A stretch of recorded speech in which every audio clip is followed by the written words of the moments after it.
আমি দুপা এগিয়ে গেলাম, ঘাড় উঁচিয়ে ওনার ঘুরিয়ে রাখা মুখ দেখার চেষ্টা করলাম, কিন্তু হলো না। আস্তে করে বললাম, ডেকেছেন? উনি আমার কথা ঘুরে তাকালেন। এবার ওনার ভুরুগুলো কুঁচকে ছিল তখন। হঠাৎ আমাকে দেখতে সেগুলো টান টান হয়ে এলো। উনি আমার পা থেকে মাথা অবধি দেখলেন, সেটা আমি স্পষ্ট বুঝলাম, কিন্তু এভাবে পরখ কেন করছেন সেটুকু বুঝে উঠিনি। উনি আমার থেকে চোখ সরিয়ে অন্যদিকে ফিরলেন, হালকা গলা থেকে কেশের ঠোঁট উঁচু করে শ্বাস ফেললেন। এরপর আমার দিকে তাকালেন, ভুরু নাচিয়ে বললেন, ভয় পাচ্ছেন? আমি শুকনো ঢোক গিলে বললাম, ভয় কেন পাবো? আমি অতি সহজে ভয় পাই না, আমি খুব সাহসী। উনি কপালের একপাশে দুটো আঙুল ঘষলেন। কিন্তু আপনার চেহারা দেখে তো মনে হচ্ছে না মিস সেজদি।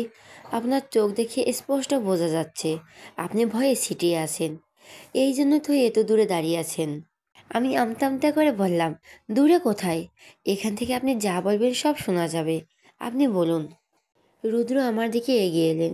আমি গোল চোখে আশেপাশে দেখছিলাম। উনি এসে আমার সামনে থামালেন।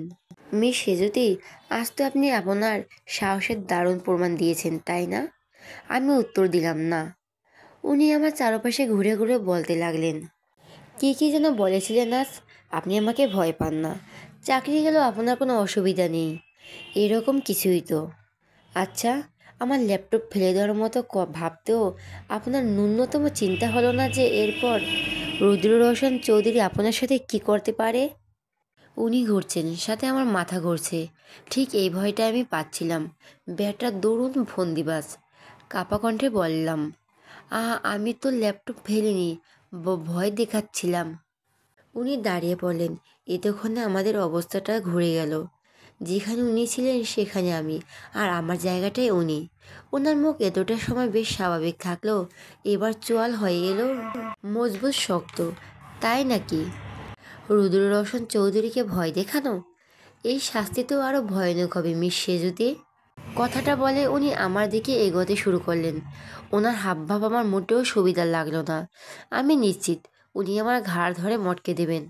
এমন নিরিবিলি জায়গায় আমাকে মেরে গুম করতে ওনার জাস্ট 2 মিনিট লাগবে। ওনার এগিয়ে আসায় ঘাবড়ে গিয়ে পেছাতে শুরু করলাম আমি। উনি এগোচ্ছেন, আমি ক্রমশই পিছিয়ে আসছি। আপনার তো সাহস, তাহলে পিছিয়ে যাচ্ছেন কেন? ওনার কথায় কেঁপে কেঁপে বললাম, আপনি এগিয়ে আসছেন বলেই তো। উনি তাও থামছেন না, এগোচ্ছেন। আমি ঢোক গিলে বারবার পেছনে তাকাচ্ছি। আমার পেছনে সুইমিং পুলের টলটলে জল, এর মধ্যে পারলে ইজ্জতের দফারফা আজ। কিন্তু উনি তো থামার নামই নিচ্ছে না। ঠিক যখন আমি পুলের কিনারায় এসে পৌঁছালাম, হঠাৎই থেমে গেলেন উনি। পকেটে দুহাত গুজে দাঁড়ালেন, ভরু নাচিয়ে বলেন, আচ্ছা বলুন তো, ঠিক যেইভাবে আপনি আমার ল্যাপটপ ফেলে দিতে চেয়েছিলেন, একইভাবে যদি এই পানির মধ্যে আমি আপনাকে ফেলে দেই? ওনার কথায় আমার চোখের কোটর ছিঁড়ে বেরিয়ে এলো। উনি আবার বললেন, আপনি তৈরি তো? কথাটা বলে উনি আরেক পা এগোতে নিলেই আমি পিছিয়ে আসতে চাই। আজকাল ঠিক যে ভয়ে থাকি আমি, সেটাই সত্যি হয়।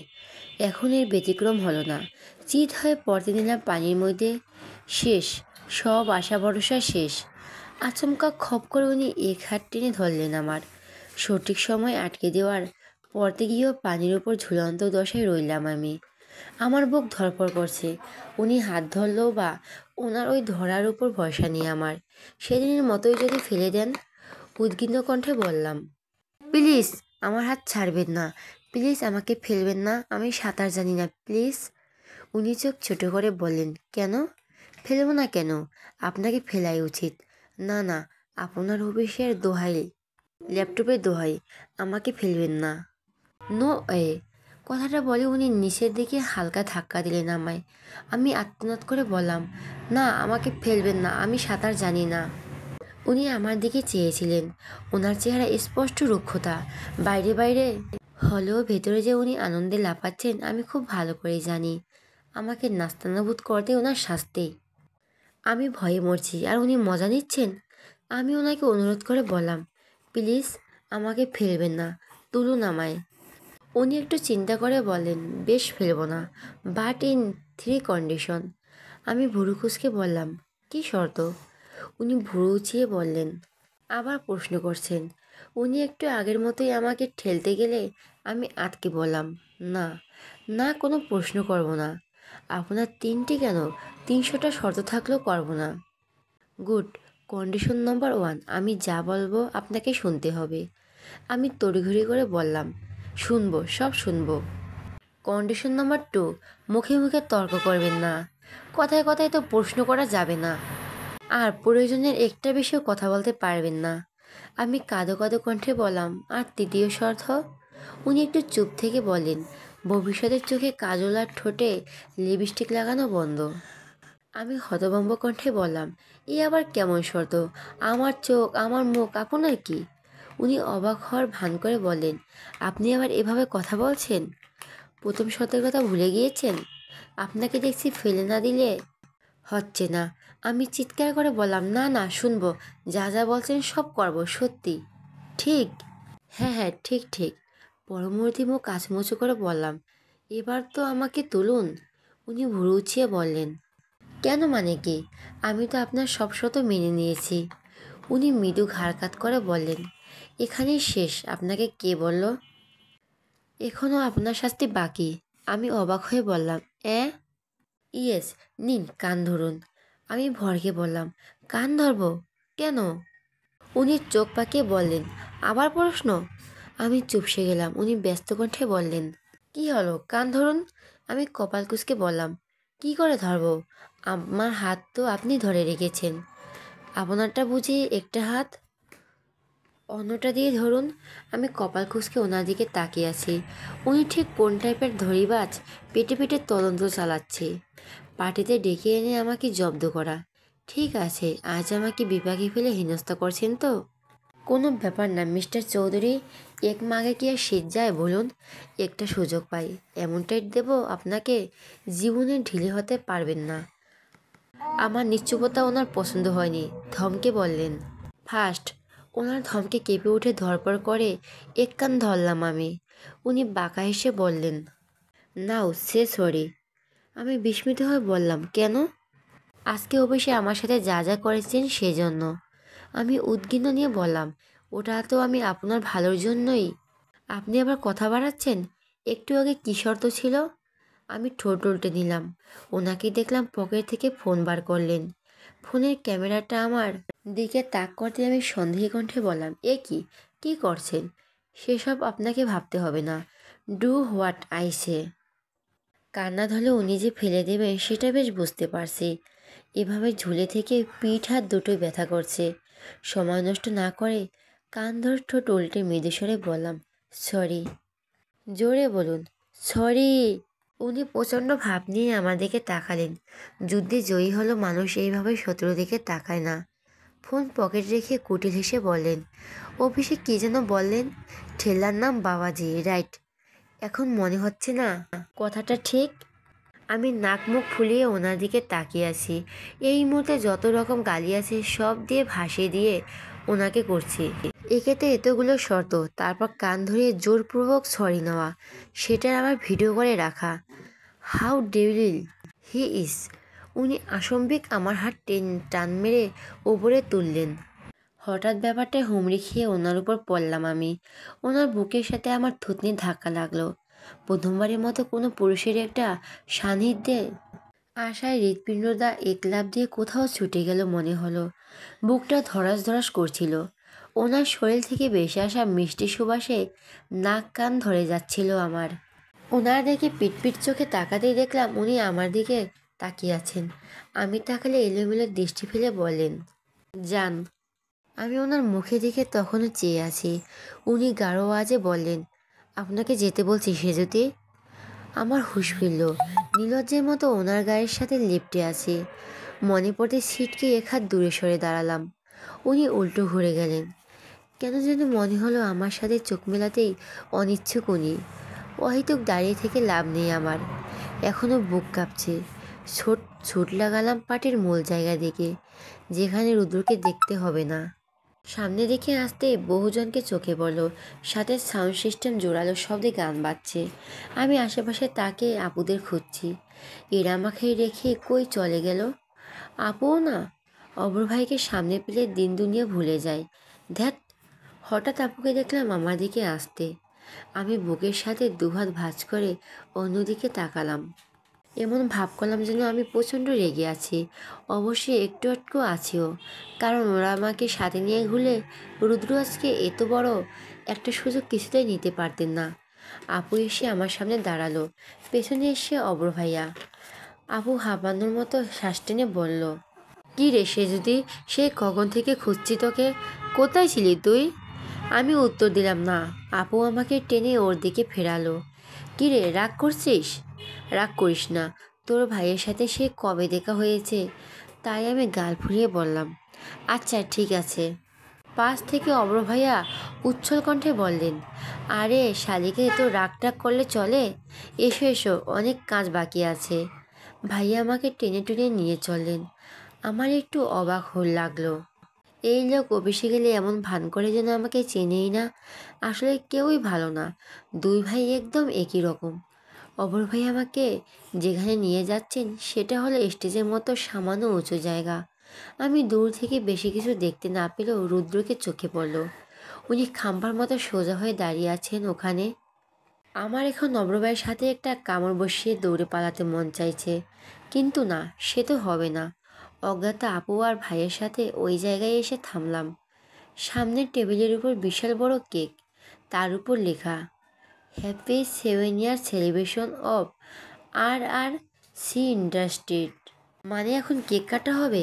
তো কাটুক না, কেটে কেটে কুচি কুচি করুক, আমাকে নিয়ে আসার কোনো মানে হয়?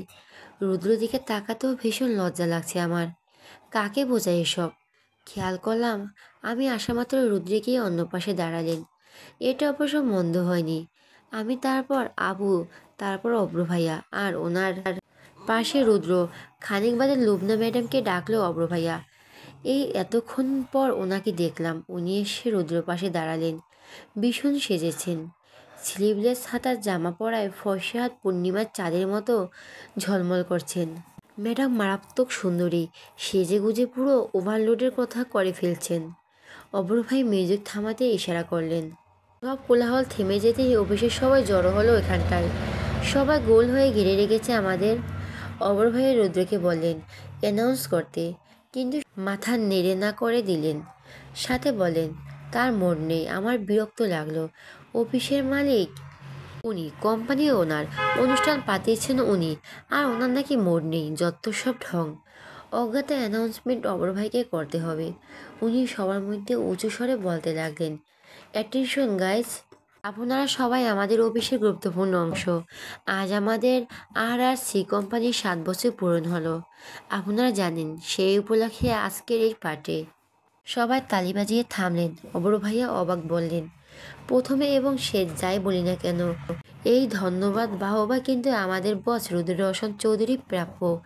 মাত্র 7 বছর ওনার কোম্পানির টপে পৌঁছানোর পেছনে অবশ্যই ওনার পরিশ্রম, মেধা সবার আগে। আবার তালি বাজলো। অব্র ভাইয়া এবার লাজুক হেসে বললেন, এই আনন্দ দিনে আপনাদের আরও একটা আনন্দের সংবাদ আমি দিতে চাই। সেটা হলো meet my would be Arisha Sultana. আগামী 25শে আগস্ট আমাদের এঙ্গেজমেন্ট। আপনারা সবাই আমন্ত্রিত সেখানে। এবারে তালিটা একটু জোরেই বাজলো সবাই। সাথে শুরু হলো চাপা গুঞ্জন। আমার সেদিকে মন নেই। আমি বারবার দেখছি রুদ্র আর ওনাদের ম্যাচিং ড্রেস। রুদ্র গায়ে সাদা শার্ট আর লোবনা ম্যাডামের গায়ে সাদা গাউন।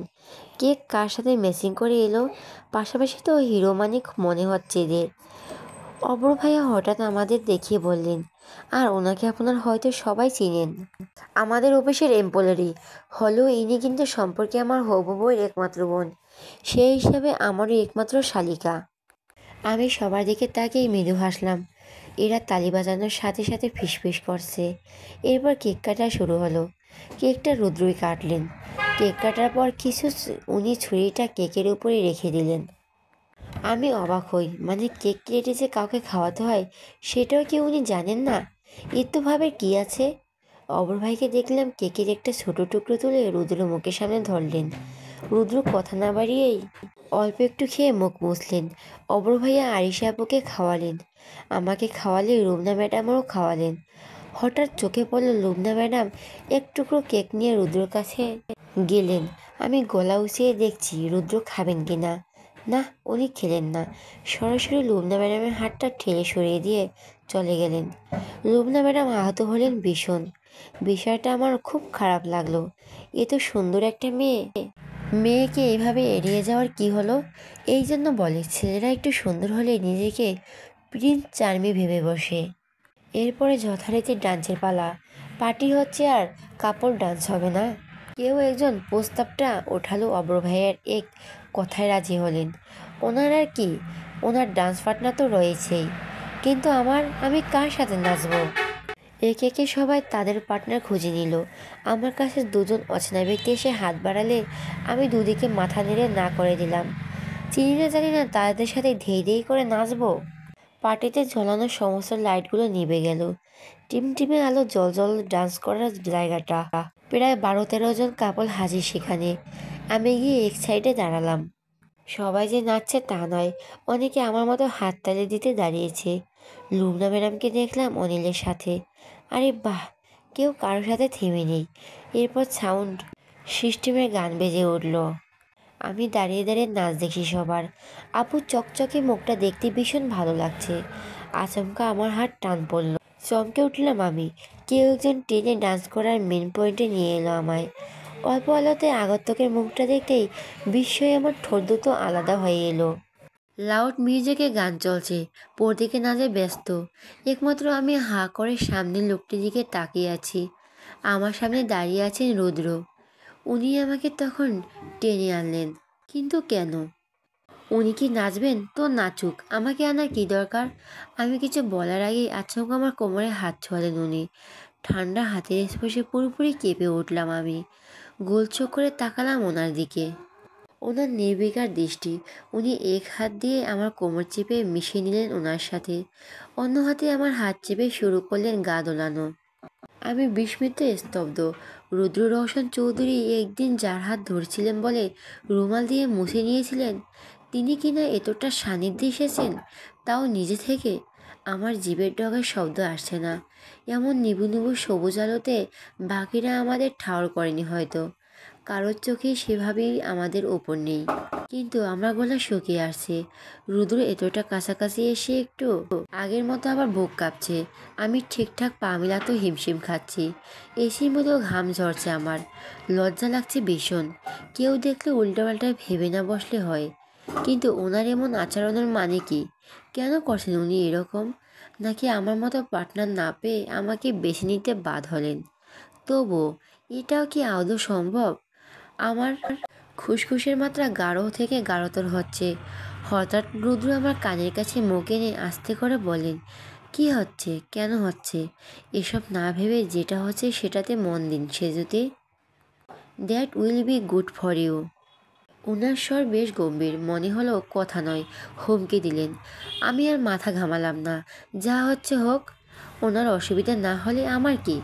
আমি তো এতক্ষণ একটা পার্টনারের অভাবে নীরবে কেঁদে বুক ভাসাচ্ছিলাম, কিন্তু তাও ওনাকে তো চাইনি। কাপল ডান্স এর আগে আমার করা হয়নি, যতটুকু সিনেমায় দেখা, কিন্তু বাস্তবে এসবের জন্য এতটা কাছাকাছি যেতে হবে? আগে জানলে কখনোই শখ করতাম না। প্রতিনিয়ত ওনার বুকের সাথে মিশতে হচ্ছে আমাকে। বুক থেকে এখন আমার পুরো শরীর কাঁপছে। ওনার উষ্ণ নিঃশ্বাসের ঝাপটা পড়ছে আমার চোখের পাতায়।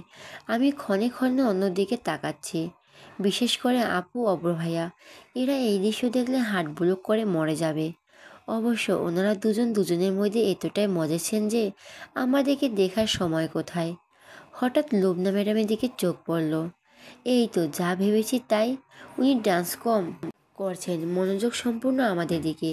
দেখি বোঝা যাচ্ছে রাগে জ্বলছে ওনার অঙ্গ প্রত্যঙ্গ। আমি আশেপাশে তাকালেই রুদ্র আমার কোমর চেপে পুরো করলেন, যার অর্থ নাচে মনোযোগ দিন। এতে রীতিমতো আর মিশে যাচ্ছে ওনার সাথে। আমার এখন ছেড়ে দে মা, কেঁদে বাঁচি অবস্থা। এরকম বুঝলে ডান্সের নামই তো নিতাম না। বেশিক্ষণ টিকতে না পেরে অবশেষে ঠোঁট উল্টে বললাম, আপনি এরকম কেন করছেন? উনি নিরুদ্দেশ কণ্ঠে বললেন, কী রকম? আমাকে এখানে নিয়ে এলেন কেন? আপনার কি ডান্স পার্টনারের অভাব ছিল? যে কোনো মেয়েই আসতো। উনি বললেন, আমার ডাকে যে কেউ আসতো, কিন্তু আপনার ডাকে কেউ আসতো না। অসহায়ের মতো দাঁড়িয়েছিলেন, সেই জন্য আমার সাথে ডান্স করার সৌভাগ্য করে দিলাম। আফটার অল আপনার বোন আমার ভাইয়ের বউ হচ্ছে, এটুকু ফেসিয়ালিটি আপনাকে দেওয়াই যায়। আবার অপমান, বজ্জাত। সুযোগ পেলে আমার মান সম্মান নিয়ে টানাটানি। আমি কটমটের চেহারায় ওনাকে দেখছি, ওনার মধ্যে এ নিয়ে ভ্রুক্ষেপই আদৌ নেই। তবে মানতে হচ্ছে, আর কিছু না জানলেও ডান্স উনি বেশ ভালোই জানেন। আমি না দুললেও জোর করে আমাকে দোলাচ্ছেন, এটা থেকে বড় প্রতিভা আর হয়? হঠাৎ লুবনা ম্যাডাম ডান্স মাঝপথেই রেখে কোথাও একটা হনহন করে চলে গেলেন। অনিল তো আর একা একা দাঁড়িয়ে থাকতে পারবে না, ওকেও অজ্ঞাত যেতে হলো। লুবনা ম্যাডাম যে ভীষণ রাগ হয়েছে আমি বুঝতে পারছি, সাথে নিশ্চিত ও হলাম ওনার মনে রুদ্রের জন্য প্রেমের বর্ষাকাল চলছে। ডান্সের এক পর্যায়ে উনি ওনার এক হাতের উপর ভর দিলেন আমার, মানে আমি হেলে আছি মাটির দিকে, আর উনি সামান্য ঝুঁকে এক হাত দিয়ে ধরে রেখেছেন আমায়। সব কিছু ঠিকঠাকই ছিল। আচমকা উনি হাত ছেড়ে দিলেন আর আমি ধপাস করে পড়লাম মেঝেতে। আশঙ্কিত এই হামলার জন্য প্রস্তুত না থাকায় আমার পিঠের হাড় দুগুলো হওয়ার জোগাড়। আমাকে পড়তে দেখে সবার নাচ থমকে এলো। প্রত্যেকে নাচ থামিয়ে অবাক চোখে আমার দিকে তাকালো। আপু ছুটে এলো আমার কাছে, উদ্বিগ্ন হয়ে বলল, এ কি সেজে তুই কী করে পড়লি? ব্যথা পেয়েছিস? কার সাথে নাচছিলি তুই? আমি আপুর দিকে থতমত চেহারায় তাকালাম।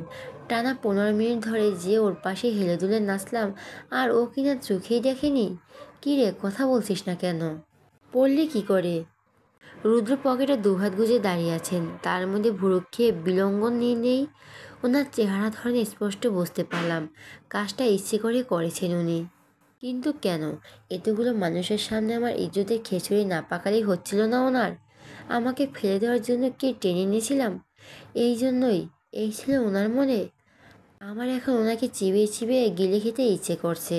আমি ওনার দিকে চোখ রাঙিয়ে তাকিয়ে আছি, দেখি আপু ওনার দিকে তাকালো, অত মৃদু নম্র স্বরে বলল, এ কি আপনার সাথে ডান্স করছিল?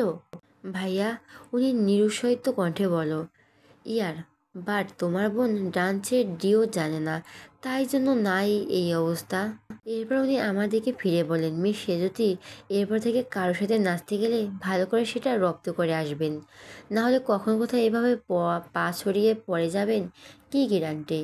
আমার তখন রাগে কিরমির করছিল শরীর, বিষাক্ত সাপের মতো ফোঁসফোঁস করতে ইচ্ছে হচ্ছিল।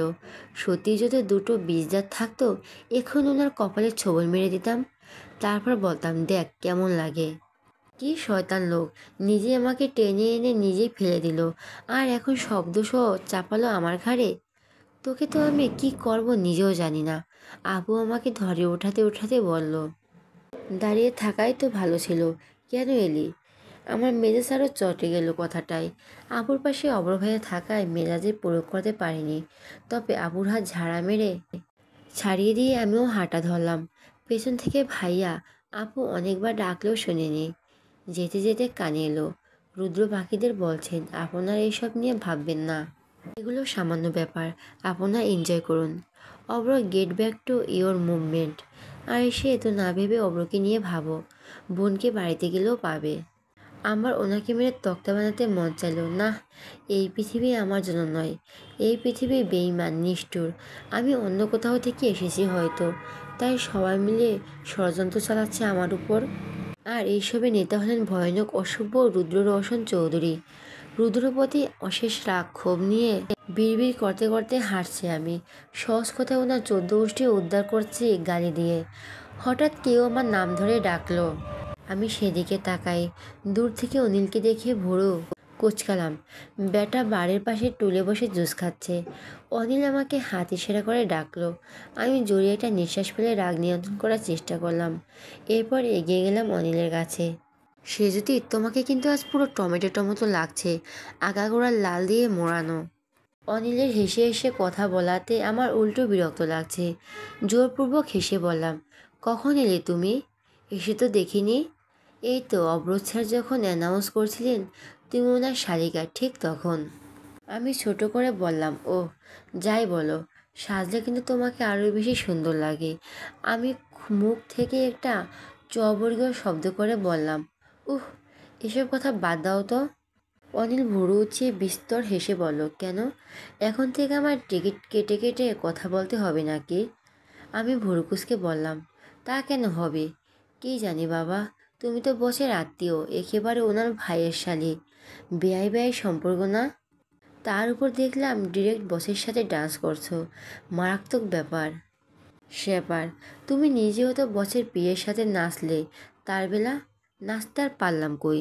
ম্যাডাম তো মাঝপথে আমাকে ফেলে দিয়ে গেলেন। আমি মুখ ফুলে শ্বাস ফেলে বললাম, ধুর, ছাড় ওসব কথা। আচ্ছা, এটা কি খাচ্ছ? অনিল কেমন থতমত খেয়ে বলল, জুস জুস খাচ্ছি। আমার জন্য একটা অর্ডার দাও তো। অনিল আমার কথা বিষম খেলো, তাড়াহুড়ো করে বলল, এ বাবা, এটা খেয়ে কি করবে? তুমি অন্য কিছু খাও। আমি কপাল কুঁচকে বললাম, কেন, এটা খেলে কি হবে? জুসের রঙটা দেখতে তো বেশ সুন্দর। আমি এটাই খাবো, তুমি অর্ডার করো। বলছিলাম যে সেজুতে। আমি চোখ সরু করতেই অনিল দীর্ঘশ্বাস ফেলে বলো, দিচ্ছি। অনিল জুসবারের লোকটাকে চোখের ইশারায় বলো, সে ওনাকেও দিন। আমি এদিক ওদিক তাকাচ্ছিলাম। হঠাৎ দেখলাম রুদ্র কানে ফোন নিয়ে সুইমিং পুলের দিকে হেঁটে যাচ্ছেন। ওনাকে দেখতে মেজাজ 180 ডিগ্রি বেঁকে বসলো। সাথে সাথে মুখ ঘুরিয়ে নিলাম। ততক্ষণে জুস হাজির। অনিল গ্লাসটা আমার দিকে ঠেলে দিয়ে মুখ কাচুমুচু করে বলল, বি কেয়ারফুল। আমি ওনার কথা কানে দিইনি। গ্লাস উঠিয়ে মুখের সামনে ধরতেই কেমন উটকুট একটা গন্ধ পেলাম। এটা কিসের গন্ধ? যা কিছু হোক, এখন এসব ভাবার সময় নেই। রুদ্রর প্রতি ক্রোধের যে আগুন আমার ভেতরে দাউ দাউ করে জ্বলছে, সে আগুন নেভাতে মাথা ঠান্ডা করা দরকার। আর সেই হিসাবে একটা আইসযুক্ত জুস অনেকখানি কার্যকর। আমি গ্লাসের চুমুক দিয়ে ঢকঢক করে জুসটুকু শেষ করলাম। খানিক বাদে মাথাটা ঝিম করে উঠল। অনিলের দিকে তাকাতে দেখলাম ও চোরের মতো মুখ করে আছে। আস্তে আস্তে আমার সব ঘোলা এলোমেলো লাগতে শুরু করলো। তারপর আর কিছু মনে নেই। আর একটা দাও। সেজুতির কথায় অনিল চোখ বড় বড় করে বলল, আরও? সেজুতির চোখ পাকিয়ে শূন্য কণ্ঠে বলল, কোনো কথা নয়, তাড়াতাড়ি দিতে বলো। এরপর আর কি, একের পর এক গ্লাস ফাঁক হচ্ছে। এটা যে জুসের আড়ালে ওয়াইনিন ছিল সেটা আর অনিলের বলা হয়নি। মদ খেলে সবাই তো ভালো চোখে দেখে না, তাই লুকাতে গিয়ে বিপদ বাড়ল। বেশ স্ট্রং অ্যালকোহল হয়, প্রথমবার খেয়ে নেশা ঘাড় চাপে গিয়েছে সেজুতির। এই নিয়ে সপ্তম গ্লাস ফাঁকা করলো সে। অনিল ভয়ে ভয়ে চারপাশ দেখছে। অব্র বা রৌদ্র কেউ যদি জানতে পারে সে জুস বলে সেজুতিকে মদ খাইয়েছে, তবে আর রক্ষে নেই, এক্ষুনি ভেগে যাওয়াই দরকার। অনিল সেজুতিকে নিজের টুলের উপর বসিয়ে দিয়ে জুস বারের ওয়াটারকে বলো, একটু দেখে রাখবেন, হ্যাঁ, বছরের আত্মীয় কিন্তু। এরপর ভোঁদড় লাগিয়ে পালালো অনিল। এরপর সে যদি ভীষণ টলছে, মাথা সোজা রাখা দুঃসাধ্য, চোখ মেলে রাখতেও পারছে না। খানিক সময় পার হলে নাক টেনে উঠে দাঁড়ালো সে। ওইটার লোকটি শুধালো, ম্যাম, কিছু লাগবে? কোথাও যাচ্ছেন? সে যদি ঝাপসা চোখে ওনার দিকে তাকালো। মাতাল কণ্ঠে বলো, রুদ্র থেকে বদলা নিতে যাচ্ছি। লোকটি কিছু বুঝে আসেনি। প্রশ্ন নিয়ে চেয়ে থাকলেও সে বোঝানোর দায়িত্ব নিল না সেজুতি। সে তার মতো হেলে দুলে হেঁটে গেল পুলের দিকে। পার্টির সবাই তখন ডান্সে ব্যস্ত, এমনকি অব্র আরিশাও। সে যদি এলোমেলো পায়ে পুলের কাছে এলো। রুদ্র দাঁড়িয়ে দাঁড়িয়ে কথা বলছে ফোনে। সে যদি এসে রুদ্র কাঁধ ধরে টেনে নিজের কাছে ফেরালো। হঠাৎ ব্যাপারটা হকচকে উঠল রুদ্র। সে যদিকে দেখতেই ভ্রুতে গুটি কয়েক ভাঁজ পড়ল। সে যদি এক জায়গায় স্থির নেই, তার পা অনবরত টলছে, চোখগুলো বেশ লাল। রুদ্র ফোনের ওপারে ব্যক্তিকে বলল, I will call you back. Line কেটে ভুরু কুঁচকে বলো, কী সমস্যা? সে যদি হাত উঁচু করে অবসান কণ্ঠে বলো, চুপ, একটা কথাও বলবেন না। রুদ্র সচেতন কণ্ঠে বলো, আপনি ড্রিঙ্ক করেছেন? সে যদি জোরে জোরে মাথা নেড়ে বিজয়ী হাসলো। হাত ধুয়ে দেখিয়ে বলল, অনেক গ্লাস খেয়েছি। রুদ্র চোখ কপালে উঠে এলো। সে যদি পথে নিলে ধরপড় করে ধরলো। ঝাঁঝালো কণ্ঠে বলল, কেন খেয়েছেন? এসব যে সবার জন্য নয়, মাথায় খেলেনি? সে যদি তেজ দেখিয়ে রুদ্রকে ধাক্কা মেরে ছড়িয়ে নিল নিজেকে। বলল, আপনাকে চুপ করতে বলছি না, এত কেন কথা বলেন আপনি? শুধু আমাকে ধমকান। মেয়েদের সাথে যে মিষ্টি করে কথা বলতে হয় শেখেননি? রুদ্র অন্যদিকে তাকে ঠোঁট ফুলিয়ে শ্বাস ফেলে বলল, আপনার বাড়ি যাওয়া দরকার, আমি আরিশাকে ডাকছি। সে যদি মদ্যপ কণ্ঠে চিল্লিয়ে বলল, না, একদম না, কাউকে ডাকবেন না, আমি আপনাকে খুন করতে এসেছি। রুদ্র ভ্যাবাচাকা খেয়ে বলল, হোয়াট? আপনি সবসময় আমাকে ফেলে দেন, কখনো অফিসে, কখনো পানিতে, কখনো মেঝে। আজকে আমি আপনাকে মেরেই সেই সবের প্রতিশোধ নেব।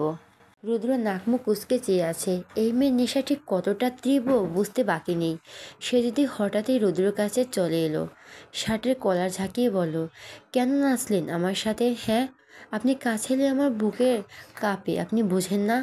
আর আসবেন না আমার কাছে, দূরে দূরে থাকবেন। রুদ্র শান্ত কণ্ঠে বলো, লিছেন, আমি আপনার কাছে যাইনি, আপনি এসেছেন।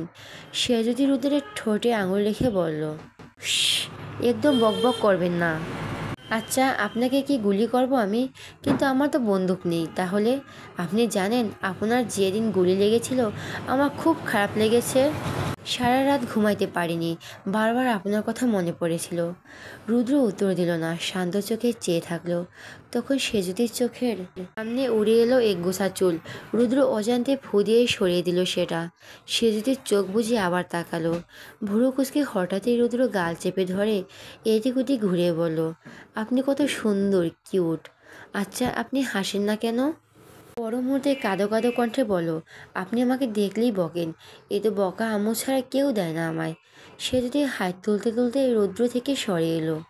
আমার প্রচণ্ড ঘুম পাচ্ছে। অনিলের জুসটা একদম ভালো না, খেয়েই কেমন মাথাটা ঘুরছে। রুদ্র সন্ধিহান কণ্ঠে বলল, কিসের জুস? সে যদি উত্তর দিল না। সে ঘন ঘন হাই তুলতে ব্যস্ত। রুদ্র খানিক চুপ থেকে ঠান্ডা স্বরে বলল, আগে দেখে আসি আপনাকে ড্রিঙ্ক দেওয়ার মতো মহৎ কাজটা কার, তারপর এসে আপনার ব্যাপারটা বুঝে নিচ্ছি। রুদ্র কয়েক পা সামনে এগোতে পেছন থেকে পানির ভেতরে ধপ করে কিছুটা পড়া শব্দ পেল। রুদ্র চকিত ফিরে তাকালো। পরের দৃশ্যটা দেখতে কিছুক্ষণের জন্য বোবা বনে যায় রুদ্র। সে যদি রীতিমতো হাবুডুবু খাচ্ছে জলের মধ্যে। ও শিট! রুদ্র সাত পাঁচ না ভেবে দ্রুত ছুটে এসে ঝাঁপ দিল পানিতে। জলের মধ্যে দুপা জনের ঝাপাঝাপির শব্দ তোলপাড় হলো পুরো জায়গা।